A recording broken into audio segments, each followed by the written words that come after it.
क्या आपने कभी खुद से ये सवाल किया है कि आखिर हम जी क्यों रहे हैं? हम हर सुबह क्यों उठते हैं, क्यों भागते हैं, क्यों काम करते हैं, क्यों रिश्तों में उलझते हैं, क्यों हर रोज उम्मीदें पालते हैं और क्यों हर रात निराशा के बोझ से सिर रखकर सोते हैं? क्या यह सब बस यूं ही है या इसके पीछे कोई गहरी सच्चाई है?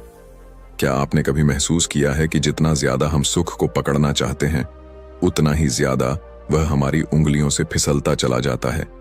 जैसे रेत को मुट्ठी में भरकर कसकर पकड़ो तो वह और तेजी से बाहर निकल जाती है। यही अनुभव बार बार हमें अंदर से तोड़ देता है। फिर भी हम रुकते नहीं। क्यों? क्योंकि हमें लगता है कि शायद अगली बार, शायद अगली कोशिश, शायद अगला रिश्ता, शायद अगली सफलता हमें वो सुख दे दे जो हम तलाश रहे हैं। लेकिन क्या सच में ऐसा होता है, या हम बस एक अनंत चक्र में फंसे हुए हैं? जैसे एक पिंजरे में घूमता हुआ चूहा जो जितना दौड़ता है उतना ही थक जाता है, लेकिन कहीं पहुंचता नहीं। यही तो वह गूढ़ सच्चाई है जिसे गौतम बुद्ध ने हजारों साल पहले समझ लिया था और जिसे उन्होंने एक वाक्य में कह दिया, जीवन दुख है। सुनने में यह कठोर लगता है, निराशाजनक लगता है, लेकिन सच हमेशा कठोर होता है और यही कठोरता हमें भीतर से झकझोर देती है। अब सवाल है कि बुद्ध ने क्यों कहा कि जीवन दुख है? क्या वे हमें डराना चाहते थे? क्या वे हमें आशा से वंचित करना चाहते थे? नहीं, बुद्ध तो करुणा के सागर थे। वे तो चाहते थे कि हम इस छलावे से जागें, उस माया से बाहर आएं जिसमें हम रोज उलझते हैं और टूटते हैं। बुद्ध ने कहा जीवन दुख है क्योंकि उन्होंने देखा कि हर सुख के पीछे दुख छुपा है, हर चाह के पीछे भय छुपा है, हर प्रेम के पीछे खोने का डर छुपा है, और जब तक हम इसे नहीं समझेंगे हम बार बार उसी जाल में फंसते रहेंगे। सोचो, जब कोई बच्चा पैदा होता है तो घर में हंसी गूंजती है, उत्सव होता है, लेकिन उसी पल यह भी निश्चित हो जाता है कि एक दिन वह बच्चा बूढ़ा होगा, बीमार होगा और अंततः मर जाएगा। यह सत्य हम छुपाते हैं, लेकिन क्या यह छुपाने से मिट जाता है?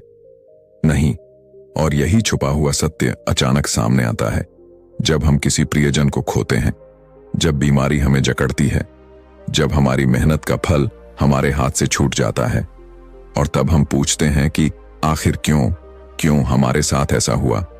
लेकिन सच यह है कि यह हर किसी के साथ होता है, क्योंकि यह जीवन का नियम है। बुद्ध ने हमें नियम दिखाया ताकि हम पीड़ित होकर अंधेरे में भटकें नहीं, बल्कि जागें, समझें और उस रास्ते की ओर बढ़ें जहां दुख से परे शांति है। परंतु यह समझना आसान नहीं, क्योंकि हमारी आदतें, हमारे संस्कार हमें बार बार भ्रमित करते हैं। हम सोचते हैं सुख स्थायी है, जबकि वह छाया की तरह बदलता रहता है। बुद्ध का संदेश है कि पहले इस दुख को पहचानो। जब तक तुम यह मानते रहोगे कि जीवन सुख है, तुम धोखे में रहोगे, और धोखा हमेशा टूटता है। बुद्ध ने जीवन को दुख कहा, लेकिन उसी के साथ उन्होंने समाधान भी दिया, और यही समाधान इस यात्रा का असली खजाना है। यही कारण है कि आज इस वीडियो में हम उसी रहस्य की गहराई में उतरेंगे जिसे जानना हर इंसान के लिए जरूरी है। क्योंकि अगर तुमने यह नहीं जाना तो तुम पूरी जिंदगी दुख के चक्र में घूमते रहोगे, और अगर जान लिया तो तुम्हारे भीतर एक ऐसी शांति जागेगी जिसकी कल्पना भी तुमने नहीं की होगी। तो अंत तक देखना, हर पल ध्यान से सुनना, क्योंकि यह सिर्फ एक वीडियो नहीं, यह जीवन का आईना है। यह तुम्हें तुम्हारी ही परछाई दिखाएगा। यह तुम्हें वो सवाल पूछने पर मजबूर करेगा जिनसे तुम हमेशा भागते रहे हो, और शायद यह तुम्हें तुम्हारी असली राह दिखा दे। इसलिए अभी से मन को स्थिर करो, खुद को तैयार करो और इस यात्रा में हमारे साथ चलो।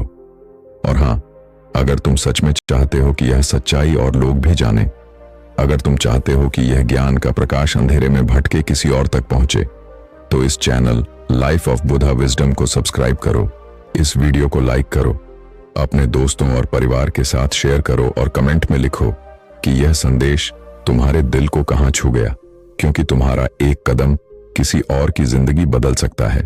और यही करुणा की शुरुआत है। गहरी रात थी, आकाश में तारे चमक रहे थे, एक महल के भीतर शांति फैली हुई थी, लेकिन उस शांति के पीछे छिपा था एक बड़ा सवाल। राजकुमार सिद्धार्थ के मन में हलचल थी। उन्होंने सब कुछ पाया था, धन, ऐश्वर्य, सुख, सुविधाएं, फिर भी भीतर कहीं एक टीस थी। कुछ अधूरा था, कुछ ऐसा था जो बार बार उनके मन को खींचता था और पूछता था, क्या यही जीवन है? क्या यही सब कुछ है?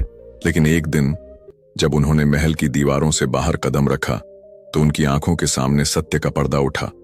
उन्होंने पहली बार देखा एक बूढ़े आदमी को, जिसकी कमर झुकी हुई थी, शरीर कांप रहा था, दांत गिर चुके थे, आंखों में जीवन की थकान थी, और उस क्षण उनके हृदय में बिजली सी कौंध गई। क्या हर इंसान ऐसा होगा? क्या युवावस्था हमेशा नहीं रहती? क्या सौंदर्य क्षणिक है? आगे बढ़े तो देखा एक बीमार आदमी को, शरीर पीड़ा में था, वह कराह रहा था, कोई औषधि उसे राहत नहीं दे पा रही थी। सिद्धार्थ का मन कांप गया। क्या शरीर इतना कमजोर है? क्या बीमारी से कोई बच नहीं सकता? फिर उन्होंने तीसरा दृश्य देखा, एक मृत शरीर जिसे लोग उठाए जा रहे थे, पीछे पीछे रोते हुए परिवारजन। उस समय उनकी आत्मा हिल उठी। मृत्यु, अंत, नश्वरता, और तभी चौथा दृश्य दिखा, एक सन्यासी, शांत चेहरा, स्थिर दृष्टि, भीतर से गहन संतोष का प्रकाश झलकता हुआ। तब सिद्धार्थ को लगा, शायद यही मार्ग है, यही उत्तर है कि क्यों जीवन दुख है और क्यों लोग शांति की तलाश में हैं। बुद्ध ने कहा था, जीवन दुख है, दुख का कारण है तृष्णा, और तृष्णा से मुक्त होने का मार्ग है। लेकिन सोचिए, उन्होंने जीवन को दुख क्यों कहा? क्या जीवन में सुख नहीं है? क्या जन्म लेना, परिवार पाना, प्रेम करना सुख नहीं है? लेकिन बुद्ध ने कहा, यह सब अस्थाई है, यह सब बदल जाएगा। जो चीज बदलती है वह स्थायी आनंद नहीं दे सकती, और जब मन उस अस्थाई चीज से चिपकता है तो वही दुख बन जाता है। यदि आप चाहें तो अपनी आंखें बंद कीजिए और सोचिए, आपने कितनी बार चाहा कि कोई रिश्ता हमेशा बना रहे, कोई सुखद क्षण हमेशा बना रहे, लेकिन समय ने उसे बदल दिया। वही चाह अब पीड़ा बन गई। यही बुद्ध का संकेत था कि जीवन दुख है, क्योंकि हम बदलती चीजों से अपरिवर्तनीय सुख की उम्मीद रखते हैं।